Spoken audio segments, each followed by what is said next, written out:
Thank you, Riv. And I'm joined now by Link and Dexter after that victory over compLexity. Although that game did seem rather close. Were you expecting that type of fight from compLexity?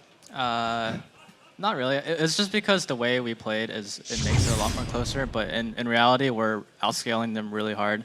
And it might seem like we're trading tower to tower, but we're actually trading like 2 towers for 1 tower. Or sometimes we're trading like Jack's farm for Renekton farm. And the later the game goes, Jax is just going to kill everyone. Yeah, Seraph actually kind of his first big game. Yep. 5 kills, 2 deaths. Do you want to talk to that a little bit, Dexter?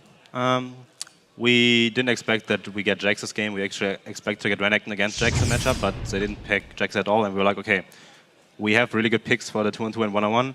And then the level 1 happened. I mean, we got like 2 kills. And then we were like, okay, this game is basically over because we were in a 1-on-2 lane and Seraph got a lot of farm. Like, I do jungle with him and I kind of coordinated him where he has to go.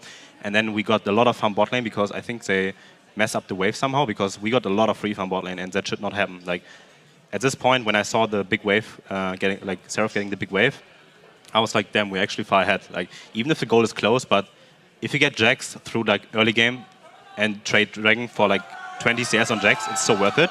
Yeah. And we knew that with our composition, we don't want to fight Dragon at all because Renekton is way stronger than Jax in early game fights. And we were just, okay, we give up first or second Dragon, and we traded for Jax farm and for other objectives of the map. And we were like, okay, we just keep trading until Jax can 1-on-1 Renekton. And when he finally could 1-on-1 Renekton, we were like, okay, we just play 1-1-3. Like me, Afromo, and Doublelift at the bot lane with Morgana, and Elise is really strong with the speed, while Link also can 1-on-1 anyone with LeBlanc. And yeah, that was, I mean, even if the goal is close, there's no way that they could beat the 1-1-3 because if you're ever in a position where you get 1-3-1, basically, the game is over. Like, if you have 2 solo lanes that are stronger than the opponents and they can't deal with it, the game is over. Yeah. And yeah. Well, it was a strange-looking game from the objective point of view because, like you said, the gold was very close throughout, despite you guys getting the first kills. Was that a worry at all, or Link, were you very just set that this is the way we're going to play the game? It's basically just set that we're going to play the game this way. And obviously, you haven't really seen this kind of playstyle from CLG because we're mostly used to playing like 5v5 rather than this like 1-1-3 team comp. So definitely, we're not used to it, and you can definitely see we kind of like we were kind of shaken up, and we made a couple of mistakes here and there, and that's just because of like miscommunication and because we're just trying to get better as a team. But I think we did okay. Yeah, unfortunately 0-2-1 on LeBlanc, but it is victory. Yeah, I really did nothing except for that first kill on. Yeah, you got the assist. Aside from that, a big turning point in the game obviously was when you were able to sneak that Baron. Yeah. And judging on the ward control of the map, it was actually the one spot compLexity didn't have warded. Yeah.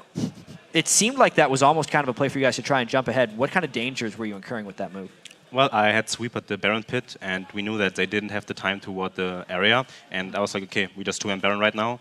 And I repel over the wall while Jax comes from the top lane while pushing out Renekton. And when we saw they go bot lane, we were like, okay, we just bait Baron. And if they would have went for Baron, then we would have just pushed them out or catch them off guard. But at the same time, we're like, okay, they don't even react to it. So we just do like a silver ultimate to just confuse them and run at them.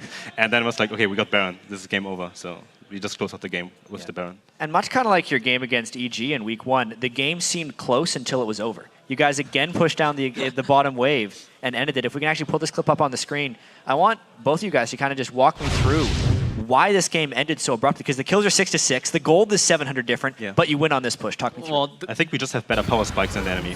Yeah, the power spike is so big, and also the entire game is just about tooling people. And I'm literally trying to 1v2 top lane and stopping them from recalling, and we know that the 3-man bottom is just way stronger than the 3-man bottom. Yep. So, and we also have Baron buffs, so that's like, it might not say it in terms of gold, but Baron gives you so much power, and because of that, we're able to win. And then, Jax died a bit earlier in the teamfight top lane, or because he was like 1v2ing, and then he just TPs back in, and because of that, we're able to just hold through. And Dexter, you're probably making a lot of the calls for this 3-man squad down here. What are you saying to the team right now?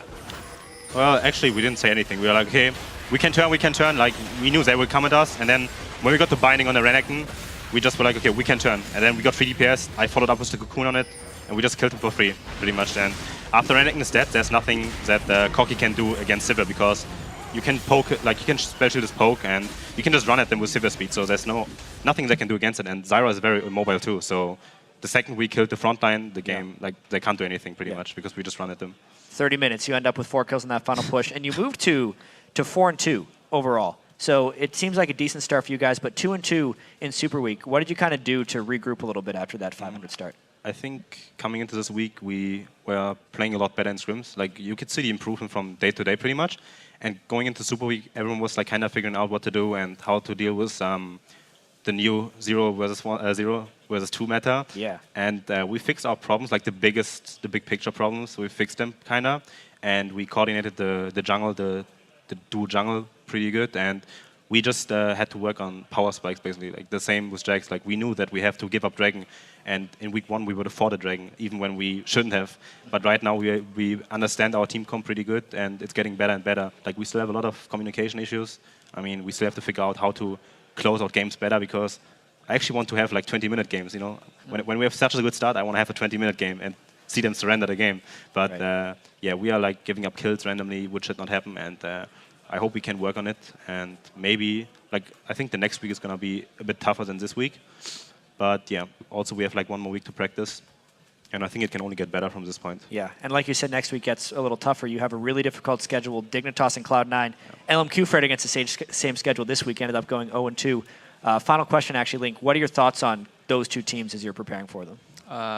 We scrimmed Dignitas a lot before Super Week because we didn't play them then. So this is actually our first match, and we actually did quite well in scrims, but that was actually like the only team that we really did well versus, and that's kind of like, you know, surprising, because I thought that Dignitas would do a lot worse than, like, you know, what's expected of them now, and they're doing really well. So they've surprised me, and maybe they've learned a lot from their mistakes, and I wouldn't be surprised because, you know, Skara behind them, along with you know, their analysts, he can be a good motivational factor, and also he's a really good analyst. He's a good player. So yeah. I wouldn't be surprised that they're both two really good opponents. Cloud9, I still stand by my beliefs that they are the best team in NA. They're just kind of a bit shaken, and I think that's because Hai is kind of like trying to figure out his champion pool. But I mean, he's been like playing like Kha'Zix middle and stuff. So once he figures that out, I think he's going to be really strong, and they're going to be really good. So next week, I'm going to say a 1-1 or 2-0. Yeah.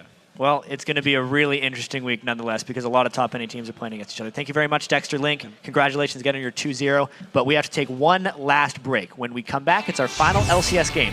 Dignitas versus Team Soamid. Then we'll dive into our second North American Challenger Series quarterfinal, Team LoL Pro versus Area of Effect. There's plenty more league action coming up.